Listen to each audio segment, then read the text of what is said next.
In today's video, we're going to be building face frames, and we're going to be putting them together with dominoes and installing them loosely and just mocking it all up because we need to get these in place so that we can start to build the doors. All right, guys, let's get started on this. Okay, everybody, so a couple of things that we need to know about face frames before we get it started. So I'm going to show you how to lay out your face frames the easy way. I'm going to show you how to attach them the easy way. And just a couple of things that you need to know beforehand before we get started, because that's going to help you understand better. First of all, know the material that you're working with. In this case, I'm using poplar because it's very paintable and it's great for built-ins for face frames. I'm also going to use that for the stiles and rails of the outer frame of the doors. It's very workable, paintable material. It's easy on the tools. All right, so working with 19 millimeter material in metric. If you're working in imperial, that's 3/4. So knowing the exact thickness of your face frame material, that's going to help you with your final dimensions of the cabinet carcass. So if you're working with a cabinet carcass that you made 24 inches, it needs to be a final dimension of 24 inches. You can't cut your cabinet carcass to 24 inches and then put on your face frame, because now it's going to be 24 3/4. So if you had to get that into a certain area, or you needed an exact specific number as a final dimension, you just went 3/4 of an inch past what you needed to. So basically what you would have to do is you would have to make your cabinet carcass 23 1/4, and then that would give you, when you put the face frame on, a final dimension of 24 inches. You understand? I hope you follow me on this. So I'm working with the 19 millimeters. So this was, I believe this was 336 millimeters wide. So I add the 19 in. That gives me my final dimension that I needed, that I measured out in the room. Another thing that we need to be mindful of when making the face frames is you need an overhang. If you're connecting this to a wall, you want a reveal on the end so that you have a little extra material to scribe to a wall that may be bowed.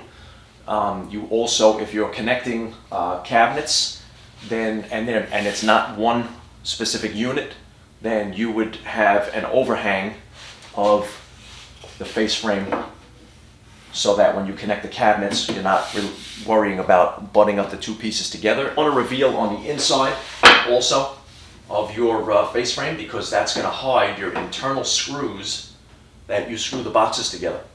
Okay, so there's a few things that you need to know about making face frames before we get started, so that you can understand where I'm going with this. This is key. When you're making face frames, you need to cut everything using a stop block so you get everything exactly the same length. So, and also the same with when you're ripping things out on the table saw. Cut all your material. See, like these, I made these 50 millimeters or 2 inches, and that's another thing, another tip. Face frames, 2 inches or 50 millimeters is roughly the standard, and it looks really good. So rip those down all at the same time so that you know that everything is the exact same width, because if you come back later on, you readjust the fence, you may be off by a millimeter or two, and then the face frames are not going to be the same size. So we want all that milled up at the same time, same way when we cut it on the miter saw, we want everything the same length. All right, so now let's get started. I need to measure, mark, set up a stop block, and cut these pieces on the miter saw. First thing I'm going to do is cut one 90-degree edge. Then I'll slide the board down, measure and mark, and I'll cut it to the length that I need. This is a one-off, so I don't have to put a stop block yet. Next, I'll take a measurement with that baseboard in place and take the measurement for the middle stiles. Now, if you're not familiar with the terminology, stiles run in the vertical position up and down, and the rails run across horizontally. So I'm cutting all the stiles to the same size. I need to set up a stop block here for this so that all three can be exact. So I'm just measuring and marking out, getting my blade to the spot it needs to be to make the cut. I set up my stop block to the piece, and I repeat the cut, and all three pieces are exact. Once I have the first piece cut, I'm just going to do a test fit, and if it fits good and snug on each part of where the stiles are going to sit, I'll go ahead and cut all three pieces.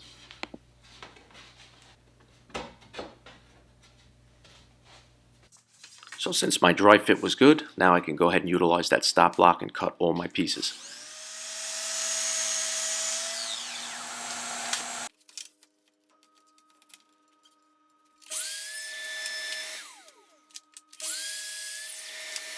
Okay, so I have the baseboard part clamped in place on the face frame, and now we're going to start to fit the stiles. I want to try to keep everything as square as possible. Later on we can come back and we can do a final finish sanding to get it exactly flush. Now these two together 36. This is 18 millimeter plywood. So we need to find the center is going to be the 18 mark. So what I'll do is mark out 18 and then transfer it up to the top. What I'll also do is take your measurement here for the top, and you have 1682, and then you can divide that in half and you'll get 841, and then you can make your mark at 841. I'm just going to verify here I have 841, so we're good to go. And then what I need to do is mark the center of my stile so that I can line it up here, and then I'll get the center down here. And so we have a 50 millimeter board, say 50, 25. So now that I have this end stile in place, I'm going to take the other stile, bring it to the other end, and I'm going to flush that up with the edge here, because this is going to get scribed to the wall later on. Okay, so now that I have my two end stiles and my baseboard in place, and they just loosely fit there, and that's just a dry fit, I need to start marking off where everything is going to go. So I have to label everything so that I don't get turned around when I'm making the mortises for the dominoes. The best way to do it is to just kind of scribe a center line. Okay, that's 25. So now I want to mark these. I'm going to mark them on the outside edge so I know where to use my flap on the domino to reference. So that's A and A right there. This we're going to mark out later after I get my inside measurement here, once I clamp it in place. I'm going to do the same thing here. Flush these up. And these are going to be B and B. So I know that these will be together. Now I need to take my inside measurement from here to here. So basically you could do the math and you could measure your baseboard, and then you can subtract 100 millimeters, and that's going to be your inside dimension for the top.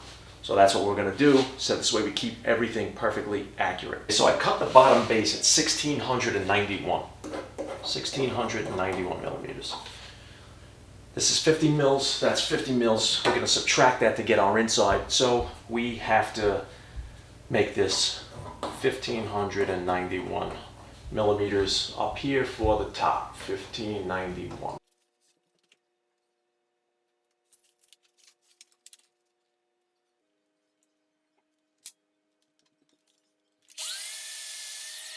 So just for a dry fit, you can see how now I have it mocked up in place and everything is dead even. This is not how I'm going to do my layout for the dominoes for the frame on the top. I'm going to take this piece off and just put it up here for now. What I'm going to do is take a layout block, and what I've done here is the flap on the domino is 37 millimeters from the edge of the flap, from the inside edge of the flap to the center line. This is only 50 millimeters, so if I go in 37, that's going to put me too close to the edge here for the domino. So what I'm going to do is use an adapter that the domino comes with, a plate, which brings me to 20 millimeters, and 20 millimeters is 5 millimeters short of the halfway mark on the 50 millimeter board. So what I'm going to do is just take this and I put a mark at 20 millimeters, and the way I'm going to do the layout is just put it right up here like this and scribe a line onto my other board. This will be the loose setting. This side here on top will be the tight setting. I'm going to mark all the faces. This is an inside face. I want them going all the same way. This is going to be my inside. This way I don't mess that up. And I'll take this here and this here. You can see I got some wood filler on there. This was a little bit ragged, this board, but here is my inside face. I have to switch out this pod because it's too large and it won't create suction for the 50 millimeter material I'm working with. So I'm just going to take this off the side here. I'm going to go with this smaller unit. Okay. My domino setup, I'm going to be using a 6x40 domino for this. I have all my lines marked so I know exactly where I'm going to put the flap. So what face I'm going to reference where I'm plunging into. This way I don't mess anything up, because as I work this thing, I'm going to be hitting it here, I'm going to be turning it around, and then I'm going to be plunging in a different way. And then for the faces, I'm going to be going in from both sides there.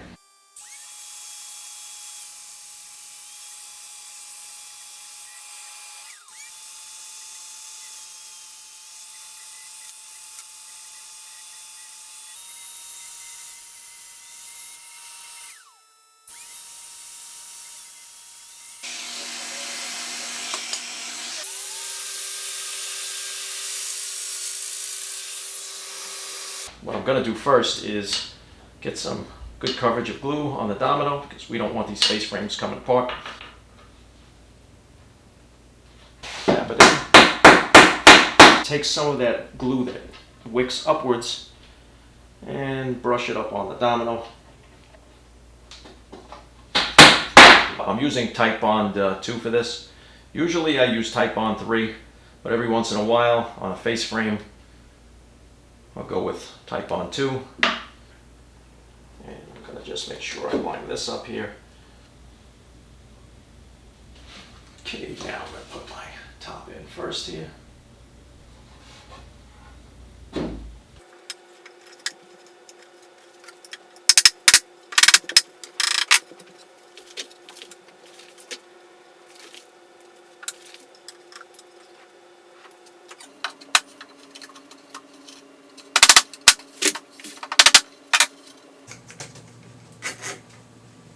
Make sure I'm stuck flush, which I am. Then I'm going to show you a trick for the top. If you don't have a clamp long enough for that, which I don't, I'm going to show you a really cool technique.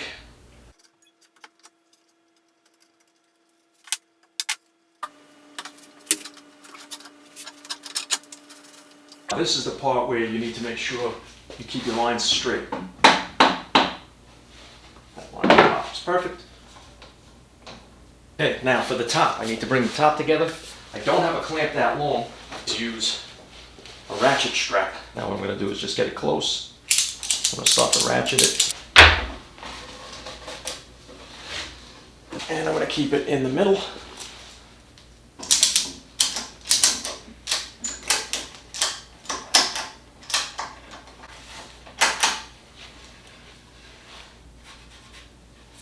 And so now you can see up here, I have the strap pulling in the joints, and I got the perfect amount of squeeze out. So try to keep the buckle off of the edge, this way you don't dent it or ruin it. I'm going to let this sit overnight before I take it out of the clamps. I want to make sure that I get a really good bond. Once it comes out of the clamps, I'll do a light sanding with the palm sander, have everything perfectly flush, get all these pencil marks off.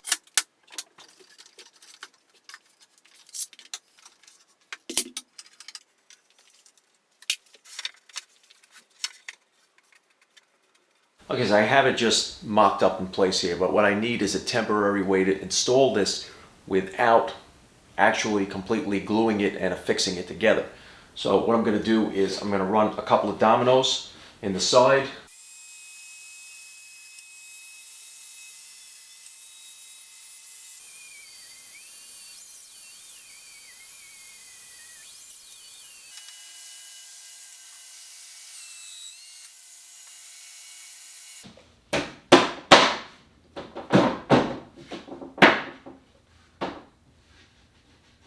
Okay guys, so the face frame is just sitting in place, it's mocked up, I have it clamped here, and the reason I did the dominoes on the end to flush everything up was for a few reasons. I needed to keep this flush to the end so it would sit on the cabinet carcass the way it's going to sit when it's installed. I can't permanently attach this yet like I normally would, because I have to fit this into a corner in a room where I'm sure the walls are not going to be plumb, they're going to be a little wavy from the sheetrock, the corner's not going to be square, so we're going to have some scribing to do, we're going to have to level the bottom of the cabinet. And so the way I'm going to do it is after everything is all painted up and done, and I bring it there to install it, the bottom is going to be open because this face frame won't be attached. So we'll use the shim stock to get everything level and plumb, and once I attach it to the wall and it's level and plumb, then I can permanently affix this back to the carcass. Okay, so everything is all sanded up nice and flush. Like I said, I'm going to remove it, but first the reason I put it in the clamps also is because I need to take measurements and make the doors. Now the next video is going to be about making the doors, so stay tuned for that. First I have to make upper carcasses for the top, and I want to get those all in place so that all the outer doors are going to line up on all sides. This side is going to have 2 doors on the lower, 2 doors on this side, but the upper portion of this is going to be 2 outer doors and the middle is going to be open. So those outer doors, I need them to come straight down the center and everything line up perfectly so that it looks to be all one unit. I want everything to flow nicely. Okay, so I hope you guys enjoyed the video. Hope you got something out of it. If you don't have a Domino, then don't worry about it. You could always make face frames using pocket screws. That's another alternative. I did that for a while before I had a Domino also. Nothing wrong with that. All right, I just prefer the Domino because everything lines up a lot easier, and I like the fact of when I make the joints, end grain to long grain, glue does not take on that. You can break it, it's brittle, you can break it with your hands. So the pocket screw will hold it in that respect, but if you really put a lot of pressure on it, you could snap that joint. With the Domino, it's basically a mortising tenon. Even though it's a floating mortising tenon, you have face grain to face grain glue connection, and it makes a really strong bond and a really strong joint.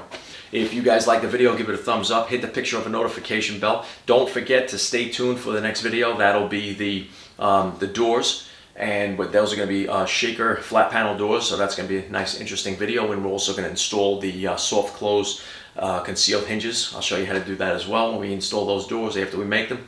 So there's a lot going on here, guys. Remember, I'm going to be grouping these into a playlist called the Cabinet Making Series. So this should be number 4, video number 4. So just make sure you go, whatever you need to go in what order. If you don't need to see the first video, skip to the second one, but you can always go back and reference any of these videos. Okay, guys, so thanks for joining me again in the shop. Don't forget to hit that subscribe button, and I will see you guys next time. I'm going to make some doors.